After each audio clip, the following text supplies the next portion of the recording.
বাংলায় কয়েকটা লোক আছে আপনারা জানেন, টিচারদের চাকরি খাওয়ার জন্য, গভর্নমেন্ট সার্ভিস খাওয়ার জন্য, যে কোনো ব্যাপারে কথায় কথায় জনগণের কাজ করে না, ওদের ভোট চাই না, ওরা কোর্টে গিয়ে শুধু পিল খায় আর পিল করে, পিআইএল করে করে বাংলার সর্বনাশ করছে। এর জন্য কোর্ট দায়ী নয়, দায়ী যারা যারা মুখে কথা বলে বড় বড়, যারা কোনোদিন কিছু মানুষের জন্য করে না। আমরা চাকরি দেব আর ওরা চাকরি খাবে। আমি পরিষ্কার বলছি, শিক্ষার্থীরা, শিক্ষক শিক্ষিকারা যারা বসে আছেন গতকাল থেকে, কেন বসে আছেন এই গরমের মধ্যে কষ্ট করে? আপনারা স্কুলে যান।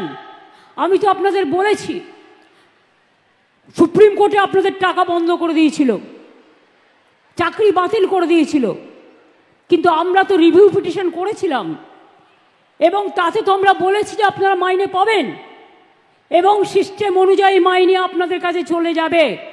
এর জন্য কারো প্ররোচনা দেওয়ার দরকার নেই, দাঙ্গা করার দরকার নেই, উত্তেজনা করবার দরকার নেই। আর গ্রুপ সিডি যেটা বাতিল হয়েছে, আমাদের আইনজীবীদের সাথে পরামর্শ করতে দিন। আমরা আইনজীবীদের সাথে পরামর্শ করে বাদবাকিটাও আমরা নিশ্চয়ই আবার দরকার হলে রিভিউয়ে যাব, এইটুকু বিশ্বাস আমাদের উপর করতে পারেন। যারা আপনাদের চাকরি খেয়েছে তাদের উপর ভরসা করবেন না, যারা চাকরি ফিরিয়ে দিয়েছে তাদের উপর ভরসা করুন, আর যারা আগামী দিনও ফিরিয়ে দিতে পারে তাদের উপর ভরসা করুন। আইন আমাদের মানতে হয়, আইন মেনে চলতে হয়, আবার আইনে মনে রাখবেন আইনও যেমন আছে, আইন আবার পথও খুলে দেয়। সুতরাং আপনাদের চিন্তা করার কোনো কারণ নেই।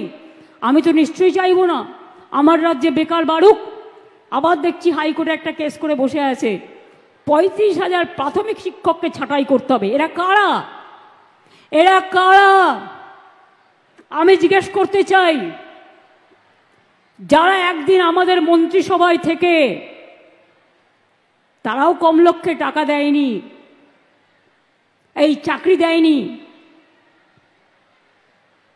একবার ভাবতে লজ্জা করছে না যে মানুষের চাকরিগুলো করার আগে তার একটা পরিবার আছে, তার সন্তান আছে, সে বাড়ি করেছে, ব্যাংকের লোন নিয়ে কি করে শোধ করবে? একবার চিন্তা করে দেখবেন না?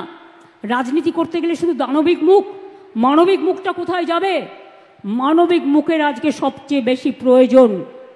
আর শিক্ষক শিক্ষিকারা আমি বলি, আপনারা নিশ্চিন্তে স্কুলে গিয়ে ক্লাস করুন, আপনাদের মাইনে নিয়ে ভাবতে হবে না।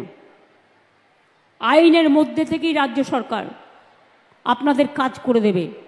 আপনি এ না বি এটা কোর্ট ঠিক করবে, আমরা নই। কিন্তু আপনাদের মনে রাখতে হবে, যে যেখানে চাকরি করছেন চাকরিতে ফিরে যান। টাকা কিন্তু ওই যারা আপনাদের ওস্কাচ্ছে তারা দেবে না, মাইনে কিন্তু গভর্নমেন্ট দেবে। আমি গতকাল সন্ধ্যে থেকে কমপক্ষে 10 বার ফোনে কথা বলেছি।